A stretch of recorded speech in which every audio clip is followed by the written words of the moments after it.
8979 заседание Совета Безопасности объявляется. The 8,979th meeting of the Security Council is called to order. The provisional agenda of the meeting for today is letter from the Permanent Representative of Ukraine to the United Nations, dated 28 February 2014, addressed to the President of the Security Council, S/2014/136. The agenda is adopted. On the basis of Rule 37 of the Provisional Rules of Procedure of the Security Council, I invite the representatives of Australia, Austria, Andorra, Antigua and Barbuda,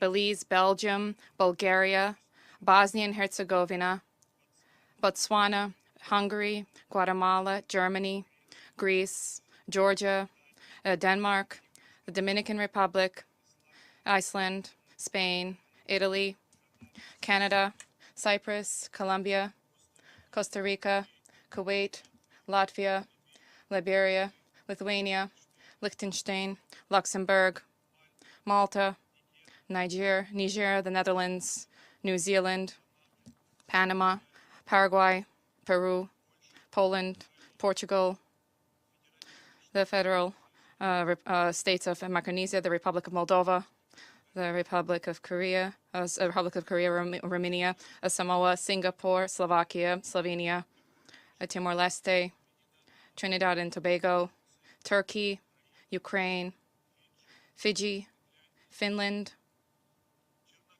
Montenegro, the Czech Republic, Chile, Switzerland, Sweden, and Ecuador to participate in today's meeting. It is so decided. The Security Council will now begin its consideration of item 2 of the agenda. Council members have before them document S/2022/155, the text of a draft resolution submitted by Australia, Austria, Albania, Andorra, Antigua and Barbuda, the Bahamas, Belize, Belgium, Bulgaria, Bosnia and Herzegovina, Botswana, Hungary, Guatemala, Germany, Greece, Georgia, Denmark, the Dominican Republic, Ireland, Iceland, Spain, Italy, Canada, Cyprus, Colombia, Costa Rica, Kuwait, Latvia, Liberia, Lithuania, Liechtenstein, Luxembourg, Malta, Niger, the Netherlands, New Zealand, Norway, Panama, Paraguay, Peru, Poland, Portugal, the Federated States of Micronesia, the Republic of Moldova, the Republic of Korea, Romania, Samoa, Singapore, Slovakia, Slovenia, the United Kingdom of the United Kingdom and North Ireland, the United States of America, Timor-Leste, Trinidad and Tobago, Turkey, Ukraine, Fiji, Finland, France, Montenegro, the Czech Republic, Chile, Switzerland, Sweden, and Ecuador. Сейчас я объявляю, а потом даю слово. Совет готов. The Security Council is ready to undertake a vote on the draft resolution before it.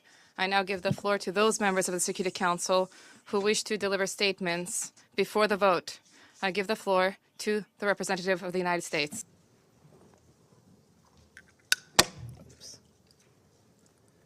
Colleagues, we are here today because of Russia's unprovoked, unjustified, unconscionable war on Ukraine. Let us never forget that this is a war of choice, Russia's choice. Russia chose to invade its neighbor.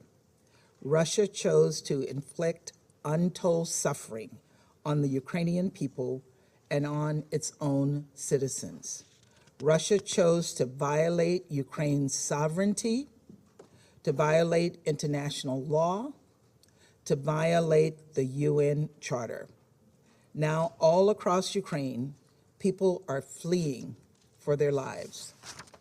Residents of Kyiv and Kharkiv have left their homes with only the belongings they could stuff in their backpacks to make shelter in subway stations, which have now become bomb shelters. We've seen reports of attacks on kindergartens and orphanages.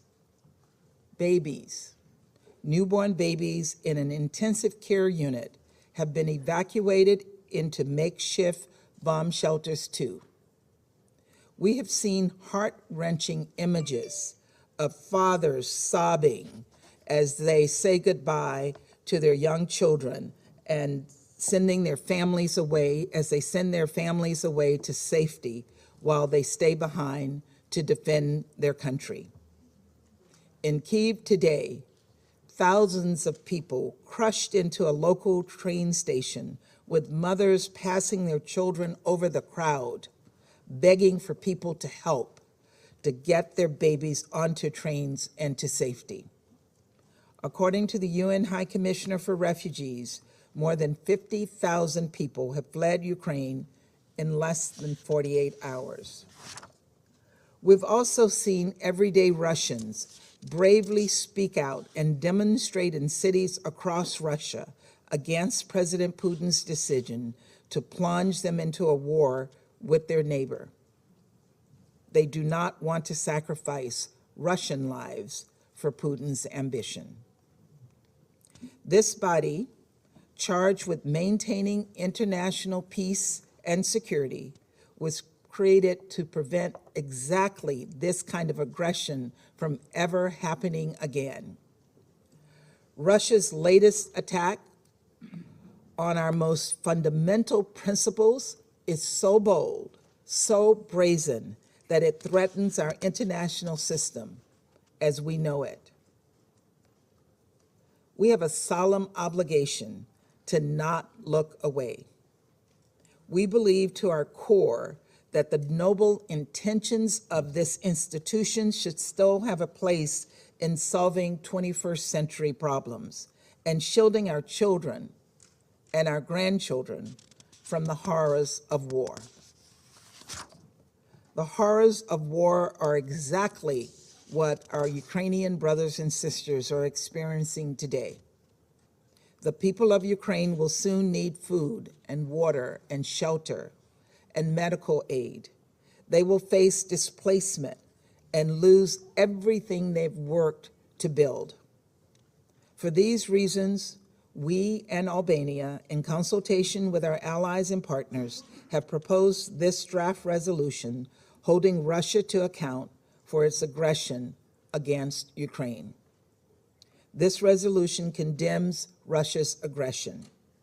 It reaffirms the sovereignty, independence, unity, and territorial integrity of Ukraine. And it demands the Russian Federation to immediately, completely, and unconditionally withdraw its forces. It also calls for the facilitation of rapid, safe, and unhindered humanitarian assistance to those in need in Ukraine and the protection of civilians, including those who are humanitarian personnel.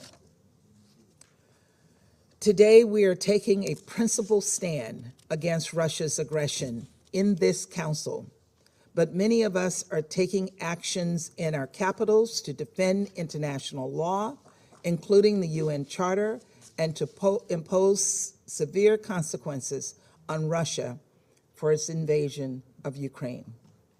In coordination with our allies and partners, we are imposing severe and immediate economic costs on Russia.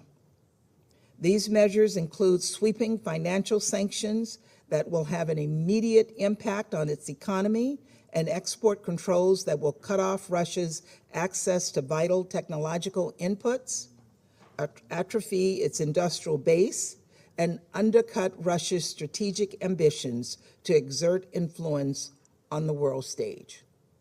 In addition, as was just announced, President Biden will be sanctioning President Putin himself, along with Foreign Minister Lavrov and members of Russia's national security team. These actions are meant to complement the important work we're doing in the Security Council and the resolution we have put forward today. History will judge us for our actions or lack thereof.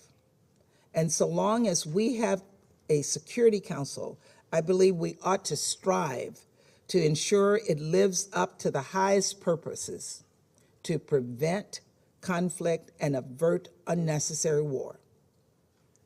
Russia has already subverted that mission, but at a minimum, at the very minimum, the rest of us have an obligation to object and to stand up for the UN Charter. To those who say all parties are culpable, I say that is a clear cop-out. One country is invading another. Russia is the aggressor here. There is no middle ground. Any doubters, I say, look at the kindergarten that was bombed this morning. Take a hard look. To those who say there is a special history between Russia and Ukraine that somehow excuses the war, I say we should all think carefully who that label might apply to next. And as I said on Monday night, President Putin asserted that Russia has a rightful claim to all territories from the Russian Empire. And just a few hours ago, Russia threatened Finland and Sweden with military and political repercussions. Responsible member states do not invade their neighbors. They do not commit violence against their neighbors just because they have the ability to do so. That is the entire purpose of our international system. That is fundamentally the point of the Security Council and the United Nations. So, colleagues, this is a simple vote today. Let me put it plainly. Vote yes if you believe in upholding the UN Charter.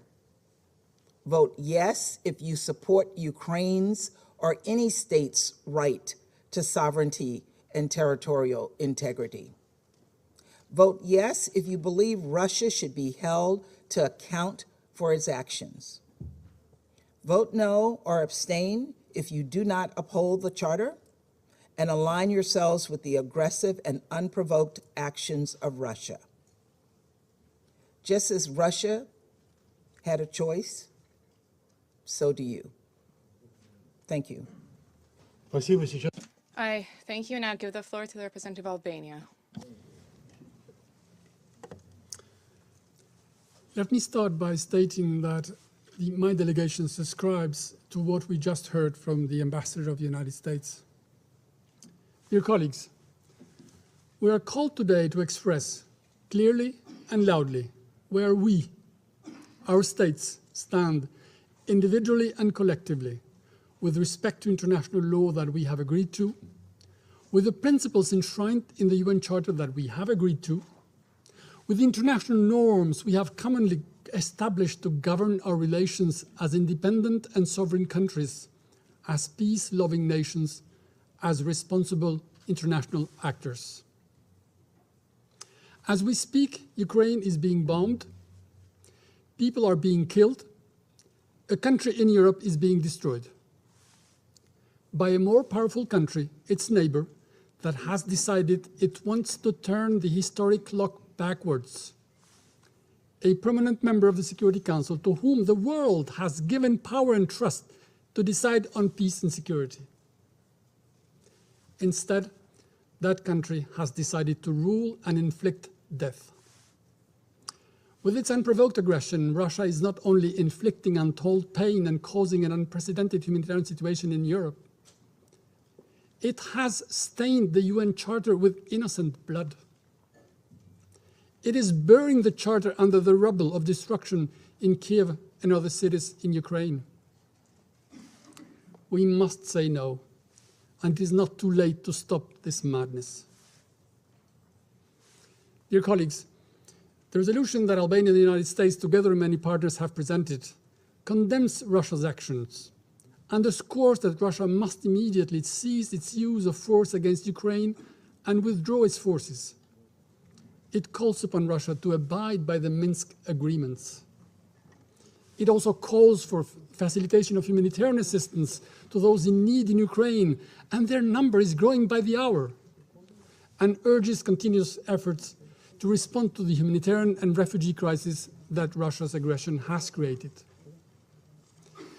The resolution echoes the call of the Secretary General addressed publicly to President Putin that in the name of humanity, bring your troops back to Russia.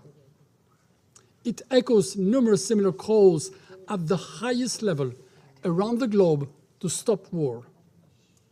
This is the minimum we can do. We owe it to Ukraine, a member of the United Nations, to its people, to the world. Dear colleagues, this is a defining moment for the Council, and not only. This is a day that will be long remembered on one single aspect, and our children, the future generations, will know who stood up for respect of human life, for international law, for rules, for solidarity with Ukraine, so that children, young girls, women and men, just human beings, live their life free, in peace and in dignity.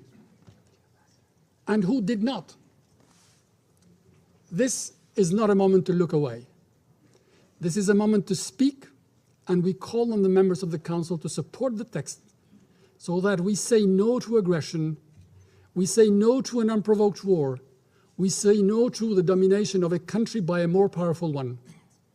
And I thank you. Спасибо. Thank you. I now give the floor to the representative of the United Kingdom. Thank you. The UN Charter begins with a solemn invocation to peace. We, the peoples of the United Nations, determined to save successive generations from the scourge of war. That conviction has been the touchstone of the work in this chamber since 1945. We must not forget that our fundamental purpose here is to protect people and their futures, to protect people from violence and conflict that destroys lives.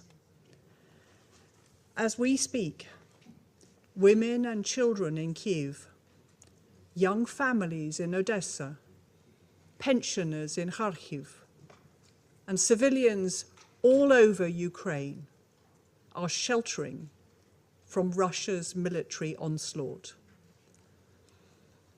First, Russia claimed this was all Western hysteria.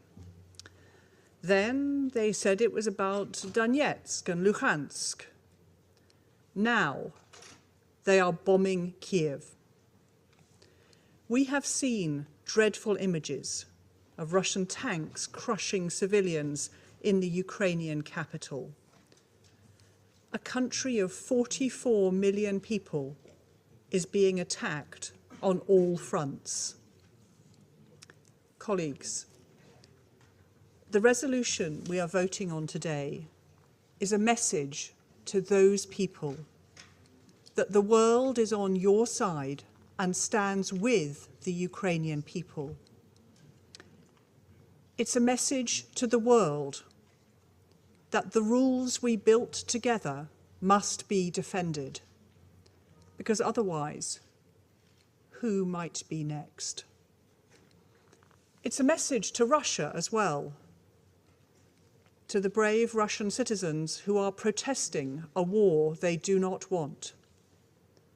This resolution demands an end to this war. Colleagues, President Putin has launched a massive invasion of Ukraine. His aim is to remove its government and subjugate its people. No fog of war is thick enough to obscure a truth this clear. This is not self-defence under Article 51.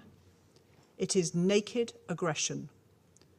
It is an unprovoked, unjustified war, and this Council must condemn it. Thank you. Recibo. Thank you. I now give the floor to the representative of Gabon. Merci, Monsieur le Thank you, Mr. President. Mr. President, the Security Council today finds itself facing face-to-face with its responsibility in its capacity to reaffirm the core principles which undergird its very existence. The United Nations was created on the ashes of a brutal war, the main aim of which is to prevent any other deadly act of belligerence. Today, at a time when a number of nations and peoples throughout the world continue to attempt to heal the scars of faraway wars as humanity seeks concrete responses to vulnerability and the manifold fragilities which threaten it, we need neither wars nor any new sources of fear. War is the very denial of the aspirations of people throughout the world. War wreaks death and destruction. The devastation of war and the traumas of war are devastating and frequently irreparable. There is no winner ever in war. War merely revives the pain and making the hellish cycles of resentment all the more infernal. My country is wedded to peace. We are wedded to the principles underpinning the Charter of the United Nations. We champion an international order that is fairer, a rules-based order. For this reason, today we condemn the war against a member of the United Nations. My country joins its voice to all of those who today will condemn war with the ardent hope that we will reaffirm the principles of the United Nations and that this will never be carried out in different ways in different areas. And the principles underpinning our position are equally upheld for all. Distinguished colleagues, the international community is called upon to seize this momentum for frank self-criticism so as to ensure that throughout the world, any war of choice, any war of influence, any war of hegemony, any war to seek for looting of resources, any war, all wars are dehumanizing. The international stage should not be a reflection of a jungle where nations are either either predators or prey. Mr. President, to conclude, we wish to reiterate our call for an immediate ceasefire, for de-escalation. We beseech the belligerents not to hinder access of humanitarian assistance to those people who are in need. We call upon all parties to revitalize dialogue, to embrace a peaceful settlement to their disputes. As for us, distinguished colleagues, members of the Security Council, the responsibilities which we need to assume today should always be reflected in defense, reaffirmation, and the renewal of our commitments. That is to save succeeding and present generations from the scourge of war. Thank you, Mr. President. Thank you. I now give the floor to the representative of Mexico. Muchas gracias. Thank you very much, President. Mexico will vote in favor of the draft resolution presented by Albania and the United States, and we will do so for the following reasons. First, we are witnessing one country's invasion of a sovereign country. This is a blatant violation of Article 2, paragraph 4 of the United Nations Charter, and it is also an aggression under the terms of General Assembly Resolution 3314, which was adopted by all members of the United Nations. Secondly, Mexico has itself suffered 4 invasions over the course of its history as an independent state, 2 by France and 2 by the United States. The first intervention by the United States in 1846 led to the loss of almost half of our national territory at that time. Thirdly, Mexico has always condemned all acts of aggression, as it made clear with its protests at the League of Nations, at the annexation of Ethiopia and Albania by Italy, and the annexation of Austria by Germany. Fourthly, our rejection of the use of force led us in 1945 to convene the Inter-American Conference on the Problems of Peace and War in Mexico City, which then led on to our going to the San Francisco Conference with a clearly defined regional position on this matter. 5. Mexico's foreign policy is in favor of peace. Since the UN was established, my country has defended and will defend before this organization and indeed in all fora the prohibition of the threat or use of force in international relations. 6. In 1988, we signed into our Constitution the principles of the United Nations Charter as normative principles of our foreign policy. As a result of all of the above, Mexico condemns the acts of aggression perpetrated by the Russian Federation against Ukraine. We call on the parties to immediately cease hostilities. We recognize the sovereignty, political independence, and territorial integrity of Ukraine, and we support the efforts of the UN Secretary General to seek a diplomatic solution to spare civilians any further suffering. President, as a result of our own experience and through a constitutional mandate, Mexico will support the draft resolution that we are considering. Thank you. Спасибо. Thank you. I now give the floor to the representative of Brazil.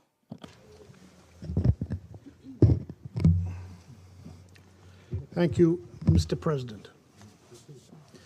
Mr. President, we live in unprecedented circumstances of threat to the international order and a violation of the UN Charter. We are gravely concerned with the Russian military operations against targets in sovereign Ukrainian territory. We believe the Security Council should strive to show a united resolve in pursuing diplomatic solutions to all threats to international peace and security, and seek agreement also on the Ukrainian crisis. As we hear reports of increasing civilian casualties, fear and devastation in Ukraine, a scenario that any war inevitably generates, our main objective now is to immediately stop ongoing hostilities. How should we do that? First, the Security Council must swiftly react to the use of force against the territorial integrity of a member state. A line has been crossed, and this Council cannot remain silent. Secondly, and no less important, we need to create the conditions for dialogue among all involved parties.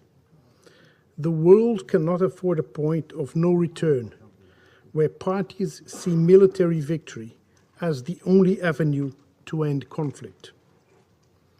During the negotiations of the text, Brazil attempted to seek this balance, to maintain the space for dialogue while still signaling that the use of force against the territorial integrity of a member state is not acceptable in the world today.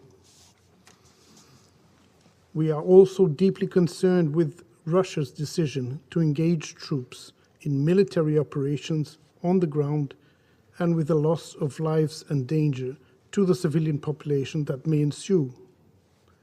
We continue to hold a firm conviction that threats and force will not lead this crisis to a lasting settlement. Military action will inflict damage, undermine the faith in international law, and put the lives of millions of people into jeopardy. The mission of the Security Council is not over. If our efforts have so far failed to prevent a war, it is our duty to persevere and seek the immediate suspension of hostilities. We should strive to find ways to restore peace to Ukraine and the whole region. We renew our appeal for the full cessation of hostilities, for the withdrawal of troops, and for the immediate resumption of diplomatic dialogue. There is no alternative to negotiation to solve the present crisis. The security concerns voiced by the Russian Federation in the past few years, particularly regarding the strategic balance in Europe, do not give Russia the right to threaten the territorial integrity and sovereignty of another state. The Security Council has a legitimacy to debate and, with the goodwill of all, adopt measures to redress this dangerous situation. The collective security system of the United Nations rests ultimately on the pillar of international law. The sovereign equality and the territorial integrity of UN member states are not hollow words. It is our duty to give concrete meaning to the high aspirations of the drafters of the UN Charter. That is our most valuable legacy. To rid ourselves from the scourge of war was the very reason for the establishment of the United Nations. In the end, peace and international order must prevail. We shall not rest until this mission is accomplished. I thank you, Mr. President. Спасибо. Thank you. I now will put the draft resolution to the vote. I request that those voting in favor of the draft resolution contained in document S2022-155 to raise their hands.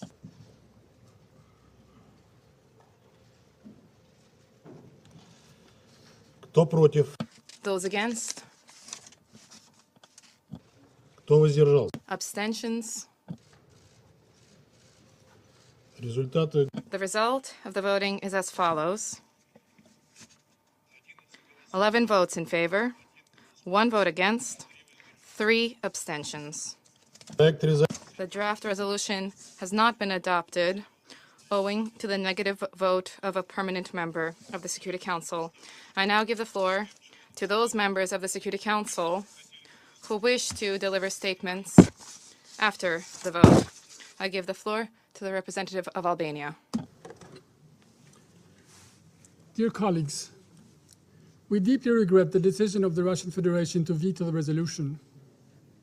The Council lost a precious opportunity to show to the world its unity, its power, its usefulness. Instead, it was blocked, it was taken hostage. We are disappointed but not surprised, and this is not the end of our efforts. We will continue to work with the UN member states, with those who stand for rules and not chaos, with those who base their relations with others on respect and not contempt.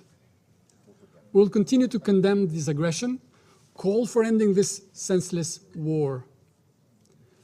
Russia may inflict damage, kill people, overthrow a legitimate government, try to destroy Ukraine, but as history teaches, it will never be able to kill freedom.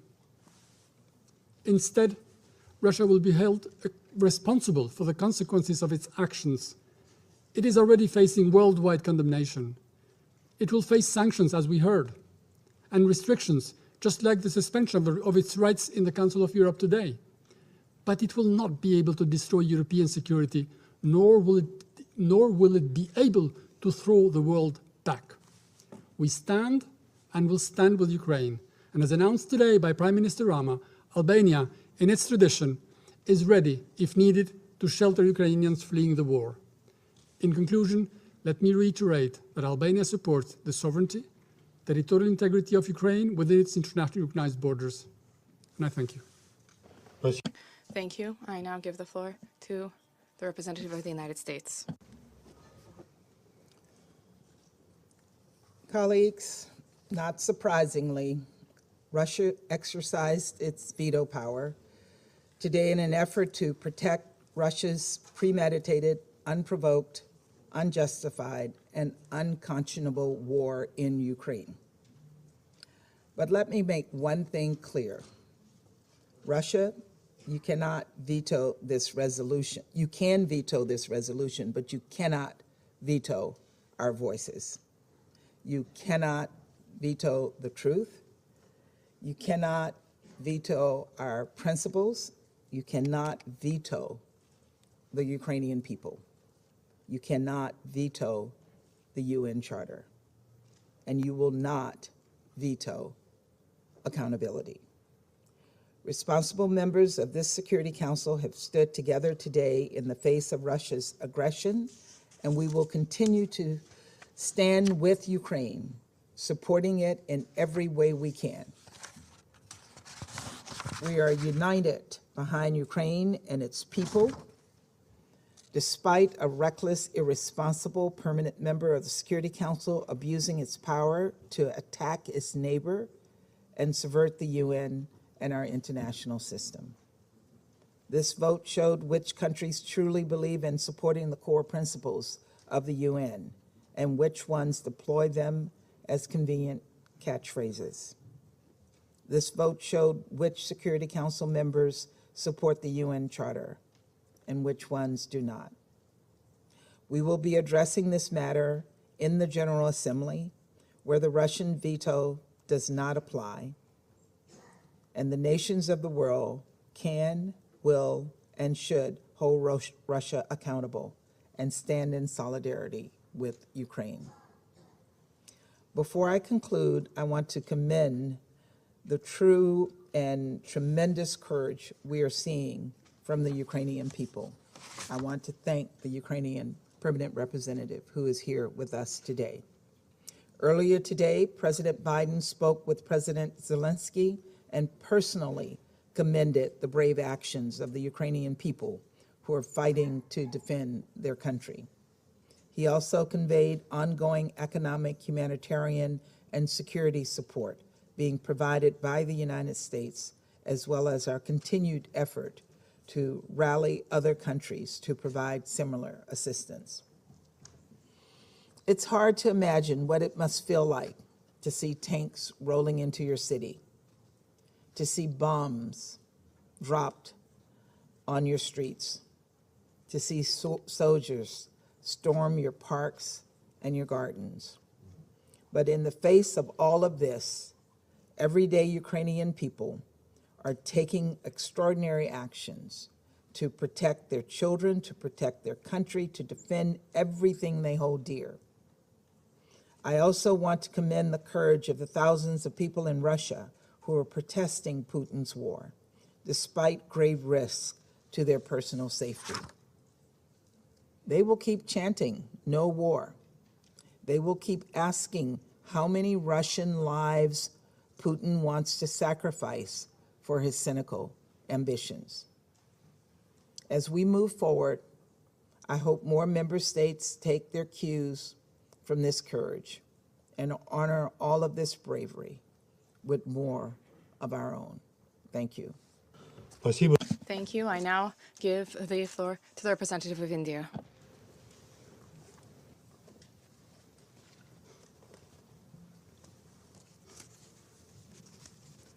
Mr. President, India is deeply disturbed by the recent turn of developments in Ukraine. We urge that all efforts are made for the immediate cessation of violence and hostilities. No solution can ever be arrived at the cost of human lives. We are also deeply concerned about the welfare and security of the Indian community, including a large number of Indian students in Ukraine. The contemporary global order has been built on the UN Charter, international law, and respect for the sovereignty and territorial integrity of states. All member states need to honor these principles in finding a constructive way forward. Dialogue is the only answer to settling differences and disputes, however daunting that may appear at this moment. It is a matter of regret that the path of diplomacy was given up. We must return to it. For all these reasons, India has chosen to abstain on this resolution. I thank you. Спасибо. Thank you. I now give the floor to the representative of the United Kingdom. Colleagues, a large majority of the Council has just voted in favour of a resolution aimed at stopping war. The resolution has not been adopted only because of the single veto of the permanent member of this Council who is perpetrating that conflict. Russia claims that its invasion of Ukraine is in self-defense. This is absurd. Russia's only act of self-defense is the vote they have cast against this resolution today. Make no mistake, Russia is isolated. It has no support for the invasion of Ukraine. History will record how we voted today and which countries stood up to be counted in defence of the Charter and the sovereignty and territorial integrity of Ukraine. The United Kingdom stands steadfast in support of the Ukrainian people and will hold Russia accountable for its aggression. Thank you. Thank you. I now give the floor to the representative of Norway. President, Norway voted in favor of the draft resolution. We deeply regret Russia's veto. Preventing an ending act of aggression is a direct responsibility of this Council. A veto cast by the aggressor undermines the purpose of the Security Council. It is a violation of the very foundation of the UN Charter. Furthermore, in the spirit of the Charter, Russia as a party should have abstained from voting on this resolution. On Wednesday, as we sat here in the Council chamber, we could see the shocking first images of what now amounts to a full-scale Russian invasion of a free and independent UN member state. We can only imagine the hardship the people of Ukraine is going through. With their tanks, missiles, bombs, planes, warships, and cyber attacks, the Russian Federation's aggression not only violates the independence, sovereignty, and territorial integrity of Ukraine, it also constitutes a serious breach of international peace and security.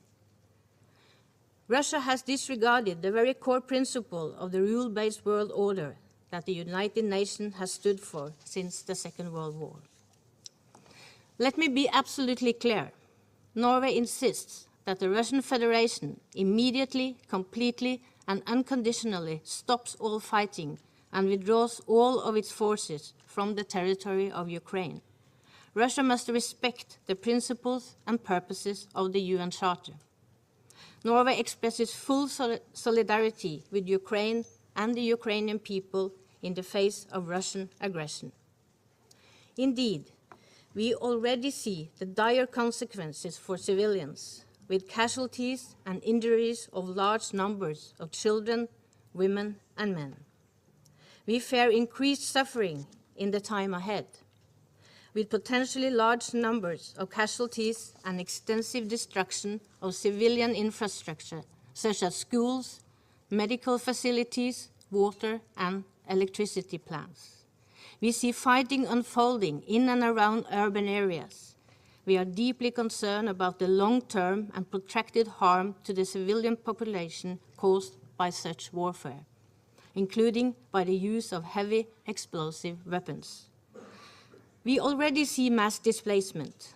This will only increase, together with trauma, family separation, and missing persons. The situation is a tragedy, both for individuals and the Ukrainian society at large. The parties to the conflict in Ukraine must comply with their obligation under international law, including human rights law and international humanitarian law, and ensure the protection of the civilian population and detainees. Space for neutral and impartial and independent humanitarian action must be protected to ensure safe, rapid and unimpeded humanitarian access to those in need. We condemn in the strongest possible terms Russia's military aggression against Ukraine. This Council must now carry out the great responsibility of its mandate and act in a determined and united manner to stop the ongoing aggression against a UN member state. We also condemn Belarus for facilitating these attacks. Norway will join our allies and partners in swift and concrete countermeasures. This includes the alignment of Norway to the intensified sanctions of the European Union. Let me conclude by reiterating Norway's unwavering support for Ukraine's sovereignty, territorial integrity within its internationally recognized borders. Thank you. Thank you. I now give the floor to the representative of Ireland. Mr. President, Ireland voted in favour of the draft resolution presented by the United States and Albania in response to the flagrant violation of the UN Charter, of international law, and of the sovereignty and territorial integrity of Ukraine by the Russian Federation. The Russian Federation has turned its back on diplomacy. It has spurned genuine offers of dialogue and rejected repeated calls from the international community for de-escalation. Instead, it has launched an unjustified and unprovoked attack on Ukraine, an attack that continues today to rain death and destruction on Ukraine and its people. We condemn these actions outright. In casting our vote today, we do so in full solidarity with the people of Ukraine.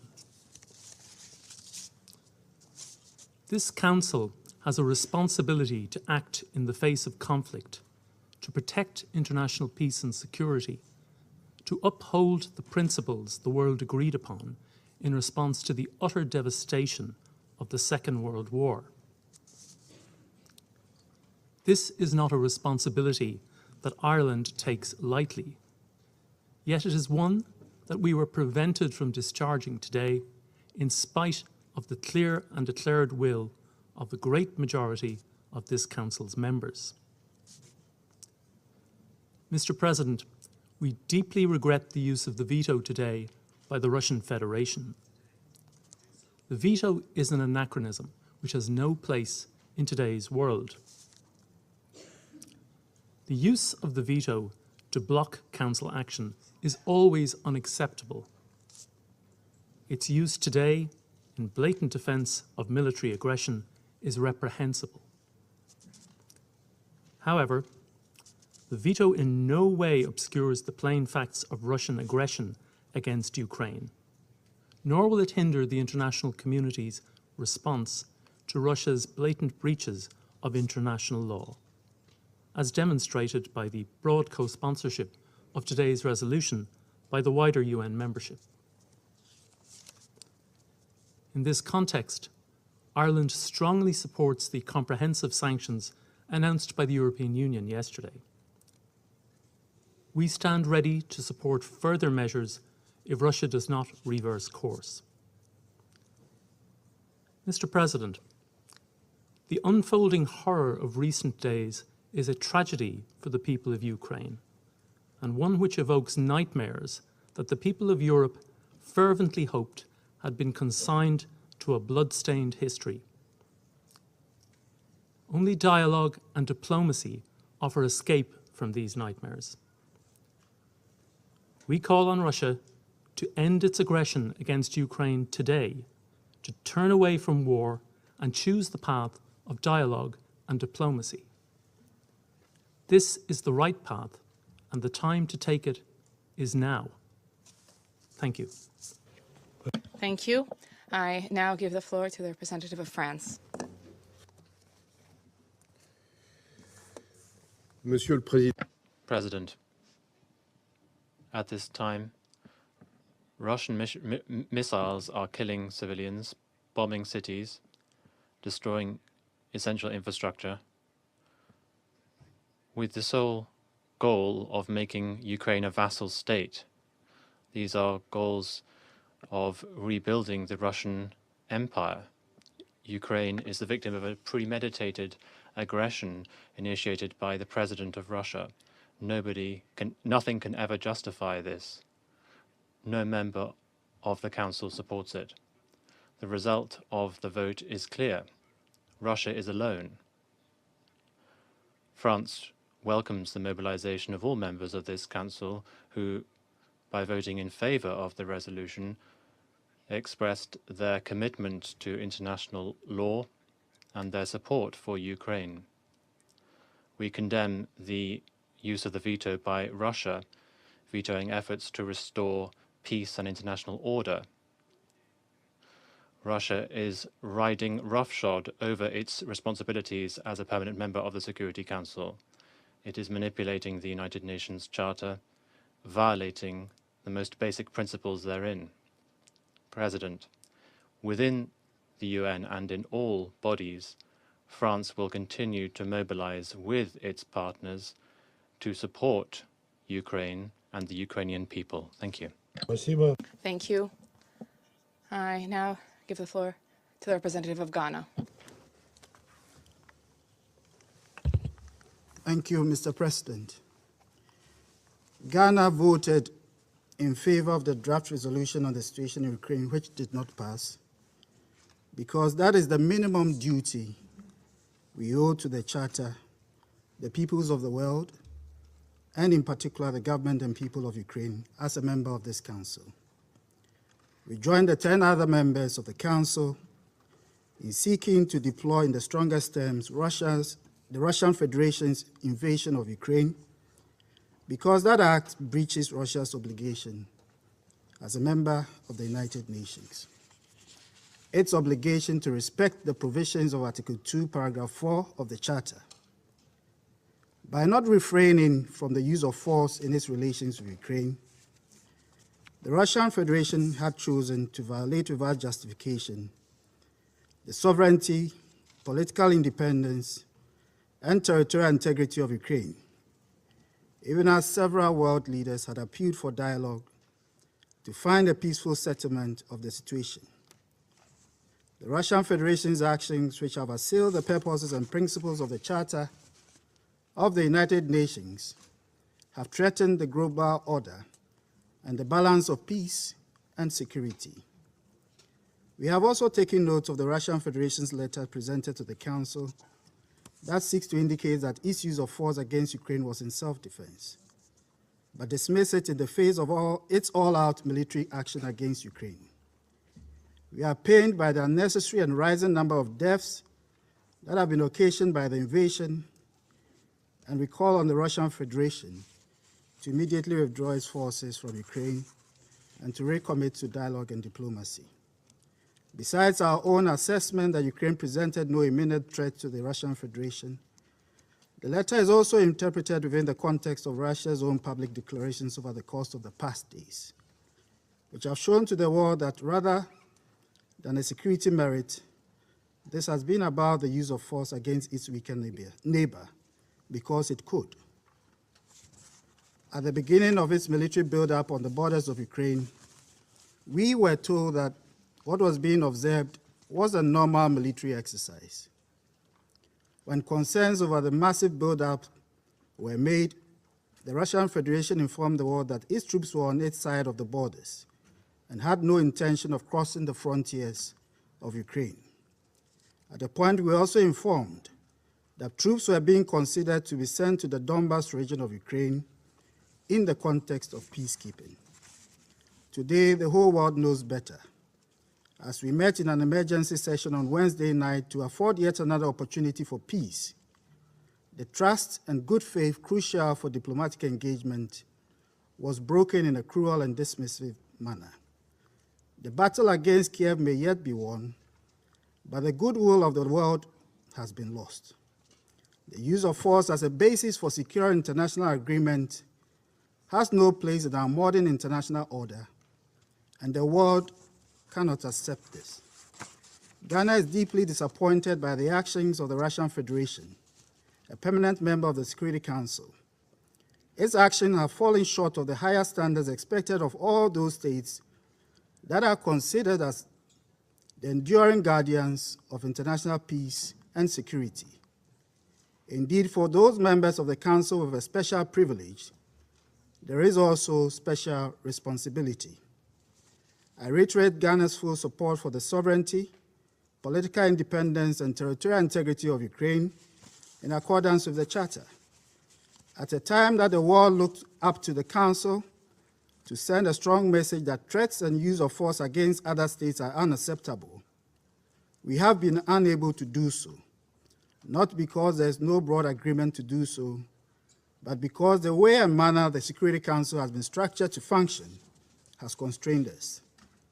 The present situation creates difficult choices, which we all must consider and carefully reflect upon as we proceed with the long-standing efforts to reform the United Nations Security Council and how it operates. Fortunately, the ongoing process in the General Assembly provides an opportunity, and all member states must genuinely commit to that process. If we fail to act proactively, our inactions would cost us permanently.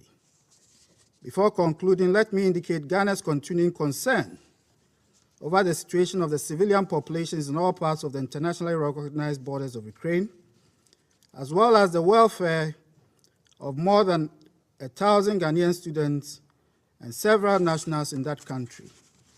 We recall that in accordance with international humanitarian law, there are consequences for unlawful actions against civilian populations. Also, as the Secretary General rightly said in his press engagement on Wednesday night, the invasion of Ukraine by Russia would come at great cost to most of our countries. Already, oil prices have gone beyond $100. Inflation in most of our countries have begun to rise. Investment decisions are being pulled back. The already difficult situation of economic stagnation triggered by the COVID-19 pandemic is beginning to worsen. The consequences of these adverse developments is that the fragility of most of our countries will deepen and further risk created for global stability.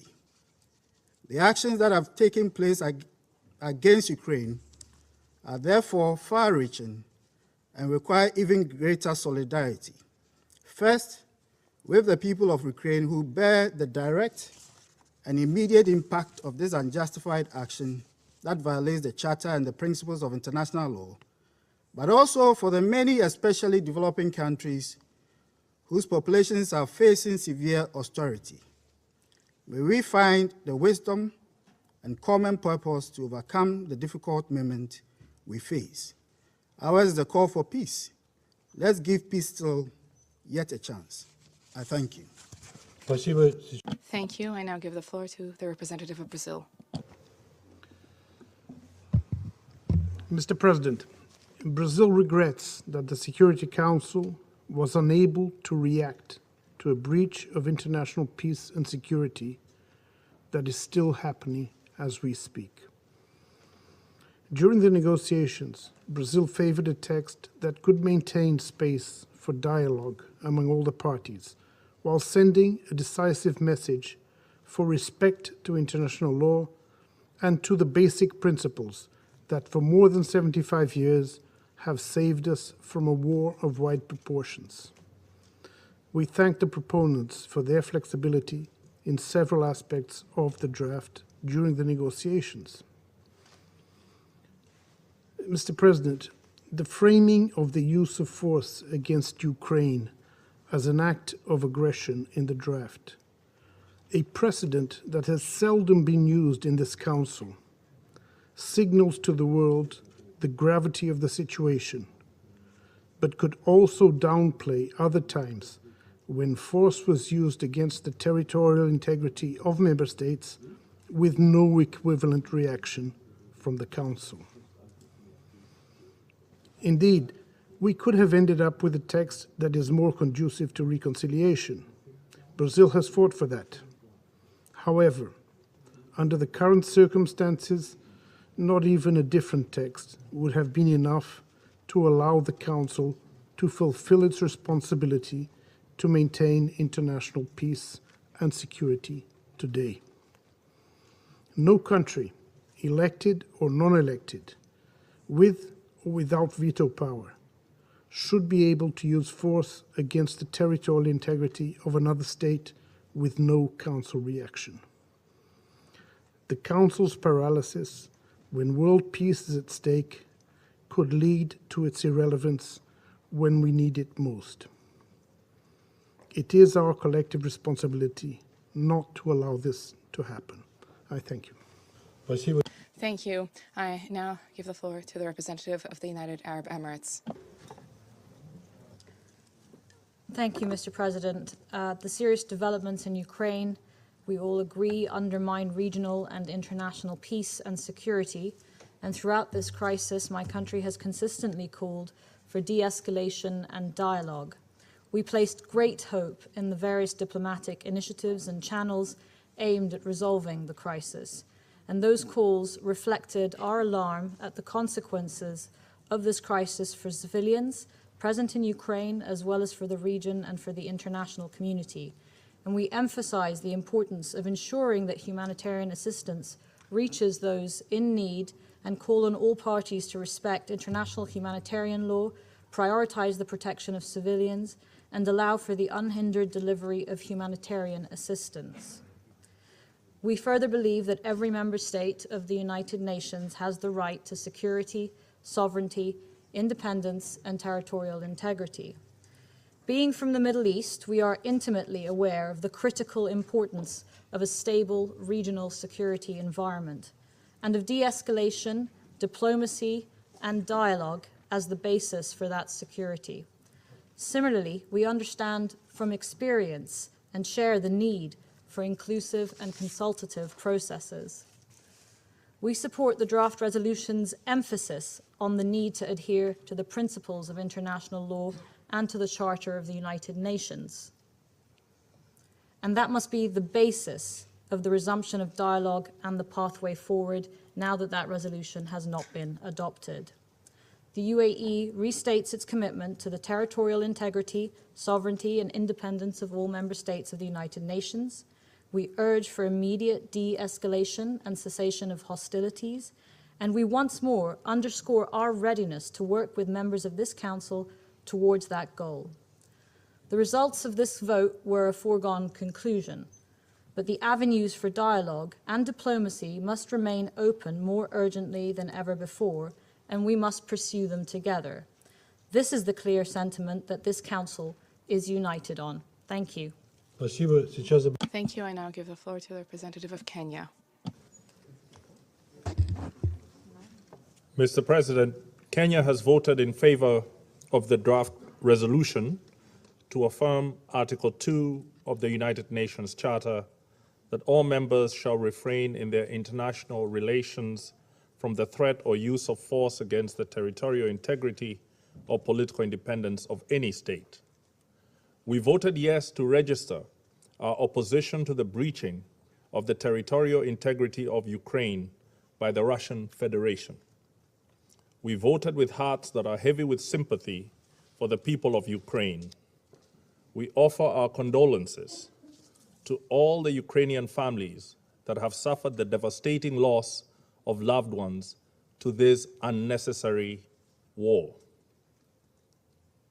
our affirmative vote today transcends the tragedy unfolding in Ukraine.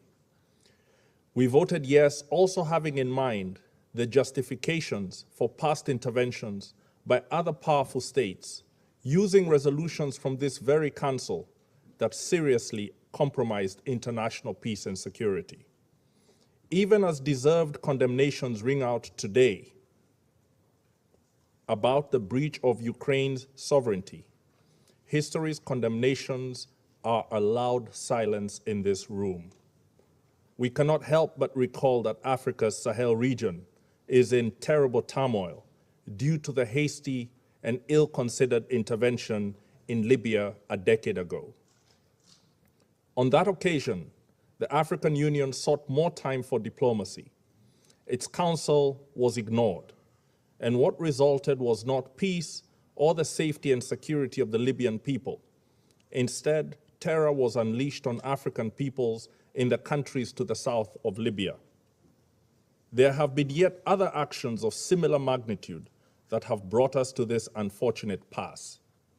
Today, the precious fabric of our charter lies torn and trampled and threatened with further harm if there is no urgent and visionary leadership with a faith in diplomacy pushing in the opposite direction. If the United Nations Charter could speak for itself, it would vote for this resolution to affirm its central role in safeguarding our collective peace. It would remind all members of the Security Council and the United Nations that the Charter contains the tools for the pacific settlement of their disputes by negotiation, inquiry, mediation, conciliation, arbitration, judicial settlement, resort to regional agencies or arrangements, or other peaceful means of their own choice. By failing to adopt this resolution, we deeply regret that the Security Council has failed to stop the infringement of the sovereignty of a member of the United Nations. I thank you. Thank you. I now give the floor to the representative of China. Thank you, Mr. President. Mr. President, China is deeply concerned about the latest developments of the situation in Ukraine. Now it has come to such a point which we do not want to see. China always forms its own position on the basis of the merits of the matter at hand. We believe that the sovereignty and territorial integrity of all states should be respected and that the purposes and principles of the UN Charter should be jointly upheld. We have always called on all parties to seek reasonable solutions to address each other's concerns through peaceful means on the basis of equality and mutual benefit. We welcome and encourage all efforts for a diplomatic solution, and we support the Russian Federation and Ukraine in resolving the issue through negotiations. In the past week, the Security Council has held 2 emergency meetings, and all parties have fully elaborated on their positions and concerns on the current situation. At present, faced with a highly complex and sensitive situation, the Security Council should make a necessary response. At the same time, such a response should also be taken with great caution. All actions should be truly conducive to defusing the crisis, rather than adding fuel to fire. If not handled properly and treated by bending oneself on exerting pressure and imposing sanctions, it may only lead to more casualties, more property loss, a more complicated and chaotic situation, and more difficulties in bridging differences. It may completely shut the door to a peaceful solution, and eventually, it is the vast number of innocent people that will be the victims. We must draw profound lessons from the extremely painful experience in the past. Based on the above mentioned, China abstained in the vote just now. I wish to stress that the issue of Ukraine is not something that only emerged today, nor did the current situation occur suddenly overnight. It's It is the result of the interplay of various factors over a long period of time. China advocates a common, comprehensive, cooperative, and sustainable security concept, believing, as it does, that the security of one country cannot come at the cost of undermining the security of other nations, and that much less can regional security be secured through group strengthening and, from that matter, group expansion. Against the backdrop of 5 successive rounds of NATO expansion, Russia's legitimate security aspirations should be given attention and addressed properly. Ukraine should become a bridge between the East and the West, not an outpost for confrontation between major powers. We strongly call upon all parties concerned to exercise maximum restraint, ease tensions, avoid civilian casualties,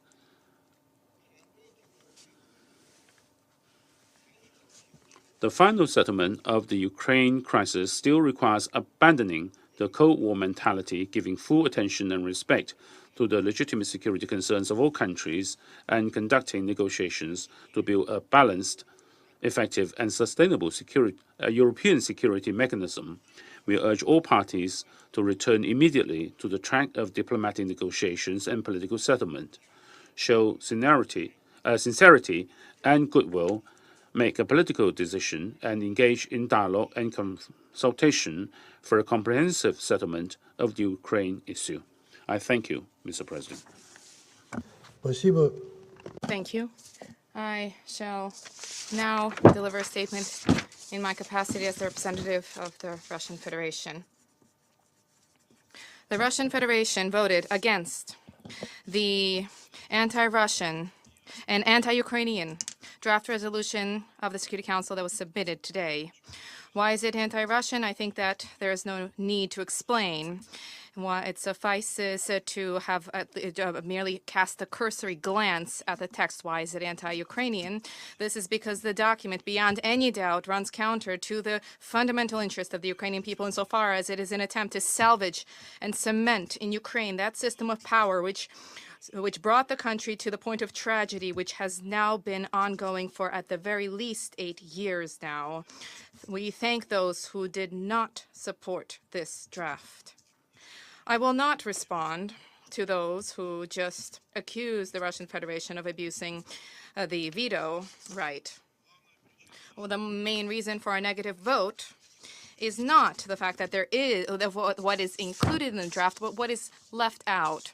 If its sponsors were to attempt to make it even remotely balanced, then they would not have left out issues which must be addressed and cannot be overlooked in the context of the Ukrainian problem. Specifically, they would not. What was left out is the fact that those who assumed and seized power as a result of the anti-constitutional coup in Kyiv in February 2014, I refer to the Maidan junta, the way that they unleashed a war against the residents of the country's east, shelling residential areas with artillery pieces and multiple rocket launchers, raining bombs on the people of Donetsk and Lugansk. What was left out was the way that the Ukrainian authorities, with the encouragement of their Western patrons, consistently and cynically shirked their responsibility to implement the Minsk agreements, the linchpin of which was direct dialogue with the residents of the country's east. At the same time, what was positioned on the line of contact, the deployment of Ukrainian death squads comprised largely of radical neo-Nazi battalions, methodically, day after day, shelled the residential areas of DPR and LPR, killing women, children, and the elderly. And incidentally, this is ongoing today. Just today, 4 civilians died as a result of the actions of the Ukrainian armed forces. And how can we fail to mention the blood-chilling crimes by the Ukrainian nationalists as perpetrated over the past 8 years? The fact that the protesters against Maidan in Odessa were burned alive. The fact that peaceful protesters in Maidan were shot at by unknown snipers. The investigation into both of these tragedies is something that has been deliberately swept under the rug by the Maidan regime. At the same time, the culprits in the Odessa tragedy are well known. They are openly flaunting their presence. And yet an alternative investigation and the recognition by the snipers themselves unambiguously confirms that the slaughter on the at Independence Square was a provocation by the leaders of Maidan. We specifically last year carried out an informal Security Council meeting, an ARIA formula meeting, on both of these issues with the aim of sharing with Security Council colleagues more information about this. And yet in response, at best, what we heard from Western partners were merely hackneyed cliches about so-called Russian propaganda. How can there be a resolution on the Ukrainian issue without these above-mentioned issues being mentioned? It would have been wise to include in the draft of an honest assessment of the role of Western colleagues in inflating this Ukrainian crisis. Not only did they stand behind the Maidan coup, but they also effectively issued a carte blanche to Kyiv to carry out any acts, any steps that would be unthinkable for any civilized state. And this includes the egregious discrimination against the Russian language and consequently Russian language speakers. This includes glorification of Hitler's henchmen aligned alongside the prohibition on processions to honor the real heroes of Ukraine who freed it of Nazism, as well as the religious schism in that country. As you spin tales about the triumph of democracy in Ukraine, the Maidan authorities and nationalists have been, with impunity, murdering their political opponents. They have been persecuting the opposition. They have been shuttering opposition television channels where it was possible to at least have some small dose of relatively objective information. Six of those television channels were shuttered under President Zelensky alone. And how can we fail to mention the fact that weapon has been flooded with weapons that were used then to kill civilians in Donbass. You have made Ukraine a pawn in your geopolitical game with no concern whatsoever about the interests of the Ukrainian people. Responsibility for what is transpiring at present lies not only with the Ukrainian government, but it also lies at your feet, ladies and gentlemen. And today's draft resolution, your draft resolution, is nothing other than yet another brutal, inhumane move in this Ukrainian chessboard. Colleagues, today, all Western media outlets have been inundated with reports about how civilian populations in Kyiv and a host of other Ukrainian cities have been seeking shelter in bomb shelters, and they are fighting for their lives and fleeing artillery fire. We are genuinely empathize with our neighbors, and we urge them not to yield to provocation. President Putin and the Russian Defense Ministry explicitly stated and clearly stated that there would be no strikes targeting civilian infrastructure, but nationalists are already using civilians as human shields. Specifically, we categorically condemn the placement by nationalists in residential areas of artillery and multiple rocket launchers. This is a direct breach of the norms of international humanitarian law, including Articles 51 and 58 to the first additional protocol of the Geneva Conventions. We see the way the situation is being exploited in propagandistic exercises by Western politicians and media outlets. I would like to ask you, where were you 8 years ago? Why were you unmoved when there was murder and artillery strikes in Donbass? Why didn't you even bother to notice that there are more than 4 million people living in DPR and in LPR who at best were branded pro-Russian separatists? Why didn't you repudiate Poroshenko when he said that the residents of Donbass would rot in basements? Or Zelensky, why didn't you repudiate him when they called them non-people and specimens?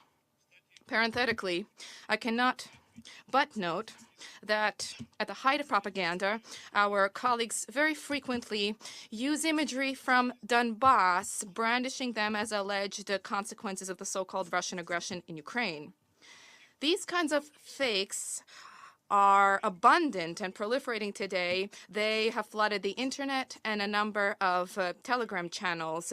And there are videos of alleging Russian strikes targeting residential areas, which were filmed in other parts of the world and have nothing to do with Ukraine. This was mentioned today by the British Broadcasting Company, the BBC, having issued an article, Ukraine conflict, many misleading images have been shared online.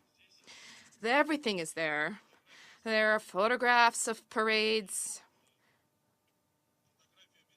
photographs of American aircraft which bombed Libya, and photographs from Syria, and even an explosion in Beirut, which is being portrayed as what is transpiring in Ukraine. I will send this article to you, distinguished members of the Security Council, separately. And specifically, I wish to turn to my French, British, and American colleagues. The permanent representative of France said that in Ukraine, what is taking place is the murder of civilians. That is untrue. Russian troops are not bombing Ukrainian cities. And we said that they are not threatened by anything. There is no verifiable confirmation whatsoever about the deaths of civilians. The permanent representative of the United Kingdom, I would note that what you are portraying as what alleging that Russian military pieces are targeting civilians. I saw the reports today, and I would like to report that you can see from the videos that this is a heavy tank piece, which is called Strela 10, Arrow 10. And this is in the possession of the Ukrainian armed forces. The Russian military does not have this kind of equipment. They are obsolete. This is the kind of fake pieces of information that you are using. Our U.S. colleagues, I would note that this, with respect to the alleged bombing of the kindergarten, that too is fake. Of course, it is difficult for us to compete with the United States in terms of the number of invasions targeting their neighbors. I will refrain from listing out the aggressions carried out by the United States in their history, but you are in no position to moralize. To conclude, I wish to emphasize, we are not waging a war against Ukraine or the Ukrainian people. We are carrying a special operation against nationalists and for the protection of the residents of Donbass, for denazification and for demilitarization. These objectives will soon be achieved, and the Ukrainian people will gain an opportunity to once again independently determine their future, and in so doing to live in peace, good neighborliness, and cooperation with all of their neighbors. I now resume my duties as a president of the Security Council, and I give the floor to the representative of the United States for additional remarks. Colleagues, I asked to take the floor for a different reason, and so I'm not going to respond to the atrocious lies and propaganda and misinformation that you just heard from our Russian colleague. What I asked to take the floor for was to recall the names of some of our colleagues who were not named earlier due to the rapidly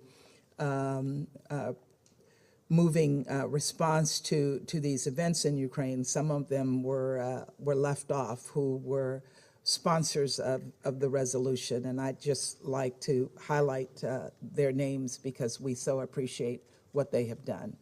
Barbados, Croatia, Estonia, the Gambia, Grenada, Haiti, Jamaica, Japan, Kiribati, Lesotho, Marshall Islands, Monaco, North Macedonia, Palau, Papua New Guinea, and Suriname.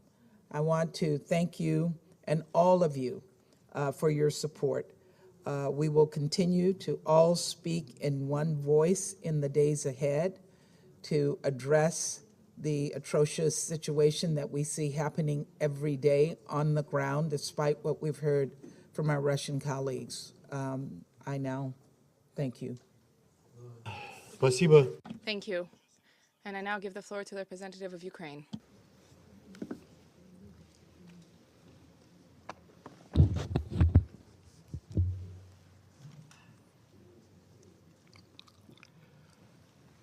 Distinguished members of the Security Council,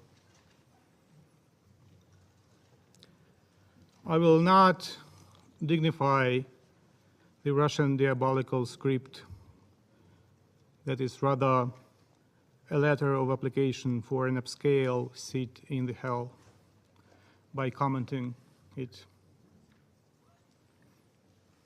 I would like to use this opportunity to thank the parents of every ambassador here, to thank the people of the democratic nations who put these ambassadors in their seats, to tell the children of those ambassadors that they should be proud of their parents,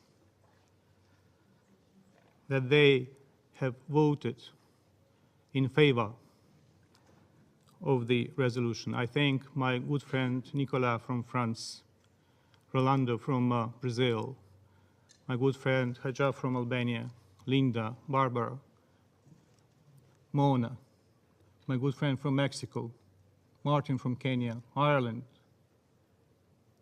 Ghana, Gabon. I thank dozens and dozens of co-sponsors who would vote in favor of the resolution should they have a chance to vote, but they will have this chance in days to come. The draft recalls the obligation of all states under Article 2 of the UN Charter to refrain in their international relations from the threat or use of force against the territorial integrity or political independence of any state. The draft called on Russia to stop its offensive against Ukraine. And the memories are very fresh. The Security Council was discussing the ways to prevent the war quite recently in this very chamber. And at the very same moment, deadly airstrikes were dropped on civilian heads across my country. And the Russian troops crossed the Ukrainian border from the territory of Russia. The territory of Belarus was used for missile attacks, and the troops were marching from the occupied parts of the Ukraine's Donbass and Crimea. Last night was the most horrific for Kiev since, just imagine, 1941, when it was attacked by Nazis. Last night was attacked by someone who pretends they are fighting with neo-Nazism. Therefore, I'm not surprised that Russia voted against. Russia is keen on continuing its Nazi-style course of action. The Kremlin regime should not be called Russian regime. The Kremlin regime should be called Russist regime. A couple of hours ago, my president said, and I quote, "Tonight, the enemy will use all the forces at their disposal to break our resistance, vile, cruel, and inhuman. Tonight, they will storm. We must all understand what awaits us. We have to persevere tonight. The fate of Ukraine is being decided right now," end of quote. We just heard something that the Russian ambassador wanted to present as assurances from himself and from his leadership that it's all provocation. And that he urged us not to yield to provocations. Do you remember how many times he said that, and his deputies said in this very room that there will be no invasion, no attacks? Do you remember how, during the previous session, he was walking out of the chamber, trying to call someone, not knowing what was going on? How we can trust you? How we can trust your assurance? You have no idea what is on the mind of your president. Your words have less value than a hole in the New York pretzel.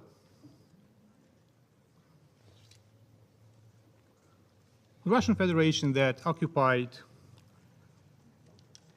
by treachery the seat of the Security Council member in 1991 violates daily not only the Charter, but also the provisional rules of procedure of this Council. Because if Russia did not violate the provisional rules, then Mr. Nebenzia had to follow Rule 20. Let me quote. I begin the quote. For the proper fulfillment of the responsibilities of the presidency, he should not preside over the Council during the consideration of a particular question with which the member he represents, that's the Russian Federation, is directly connected.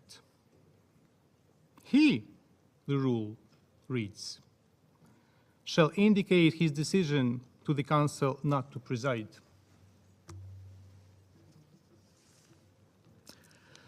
So since the Council is not ruled by the current presidency by rules,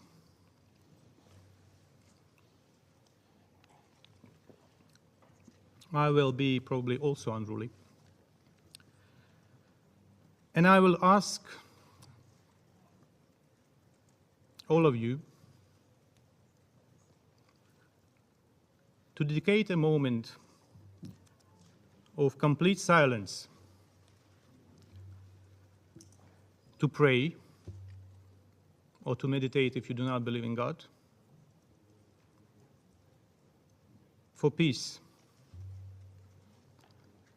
to pray for souls of those who has been already killed, for souls of those who may be killed. And I invite the Russian ambassador to pray for salvation. Please, ladies and gentlemen, let us spend a moment in a complete silence. Прошу прощения, прежде... I do apologize, but before moving to a moment of silence, I want to include in the list those people who perished over all these years in Donbass. They also are worthy of being mentioned. All human lives are valuable. Let's not forget them either. But let's, ladies and gentlemen, spend a moment in complete silence. Thank you.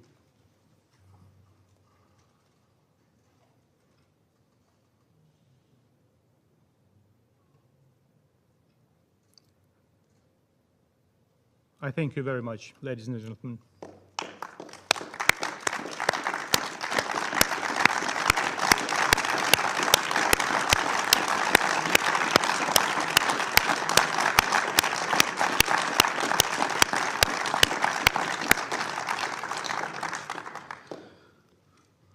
Let me continue with my statement. I'm saddened, however, that there is a small handful of members that seem to be still tolerating the war. Any complex historical context could not be used to justify what is going on.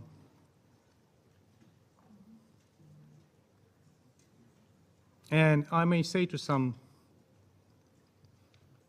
it is exactly the safety of your nationals right now in Ukraine that you should be the first to vote to stop the war, to save your nationals in Ukraine, and not to think about whether you should or should not vote because of the safety of your nationals. Nothing could justify missile shellings of kindergarten and an orphanage, hospitals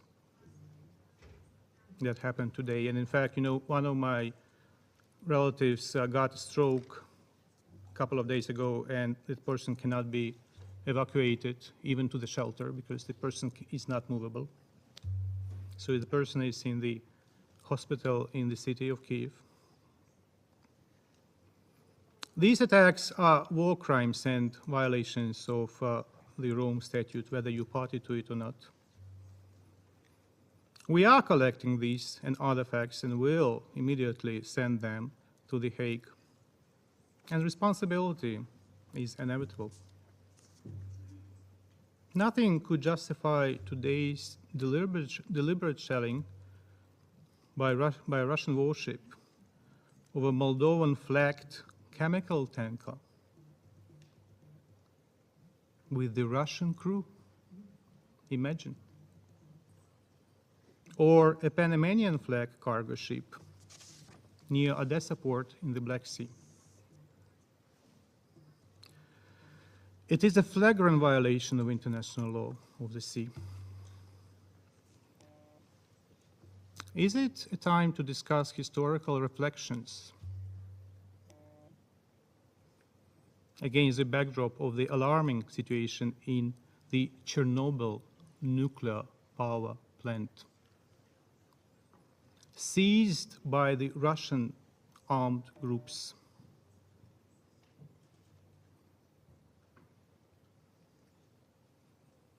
They detain the staff of the nuclear power plant, not allowing them to rotate as required by technical safety rules.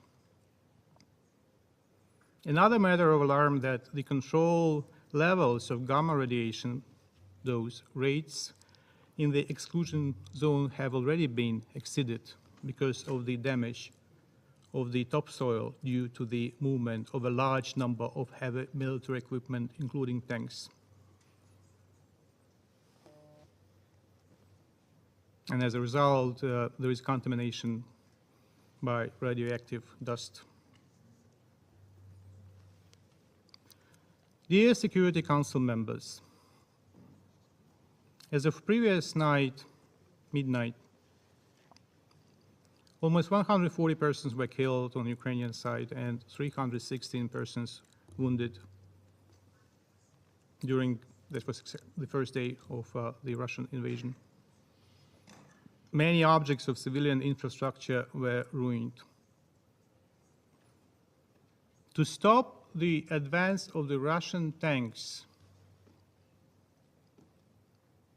a young gentleman, a hero, blew himself on a bridge. He killed himself to destroy the bridge, not to let the Russian tanks to go ahead.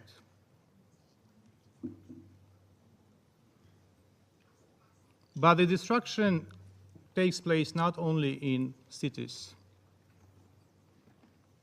80% of infrastructure of the small town of Shestya, located on the government-controlled part of Donbass, have been completely destroyed, according to the local administration.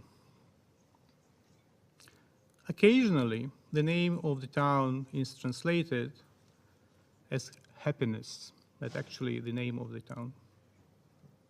Shestya, happiness. What a grotesque irony. It speaks volumes what kind of happiness the Russian Federation is bringing to Donbass, to Ukraine, to other nations. Sooner or later, if we continue to allow Russia to go ahead with its diabolical plan. And rest assured, Ambassador, there will be no hospitality to your troops on our territory.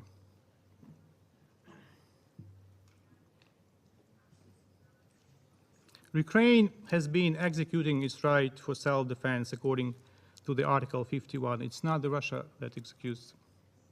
Your perverse reading of the Charter is so sick that it's impossible to interpret. Calling occupational troops peacekeepers, claiming the right of self-defense, lunacy. The Russian troops are suffering heavy losses. Aircraft, helicopters, tanks, trucks, and most importantly, personnel.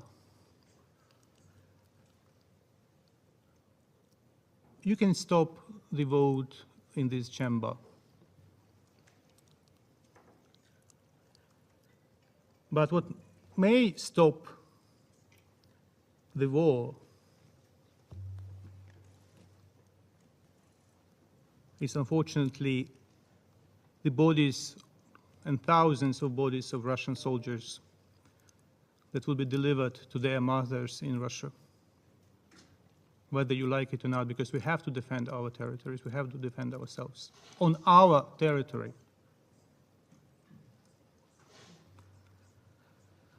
Thousands of Ukrainians have already joined the Ukrainian army or territorial defense forces.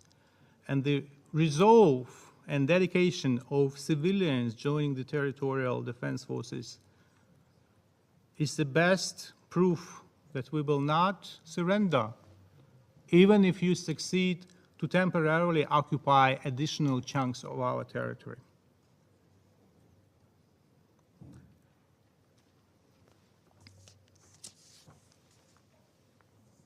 Ukraine has broken diplomatic relations with Russia, something that had to be done 8 years ago. We call on our partners to follow our example or to find other ways to sever relationships, diplomatic relationships with Russia. We call on international organizations to ban or suspend Russia's membership. The latter has happened today, in fact, as the Committee of Ministers of the Council of Europe, by overwhelming majority, I mean, it's almost like consensus, adopted the decision to suspend the Russian Federation from its rights of representation in the Committee of Ministers and in the Parliamentary Assembly of the Council of Europe. In the first place, you shouldn't have been invited to the Council of Europe. You were invited to the Council of Europe, this temple of human rights, in the middle of the Chechen War. In the very middle of the Chechen War, even before the Khasav-Yurt agreements. For hypocritical political reasons, the Europeans then were of the opinion that it's better to invite you, and you were invited in the middle of the war, killing thousands and thousands of your own citizens in Chechnya.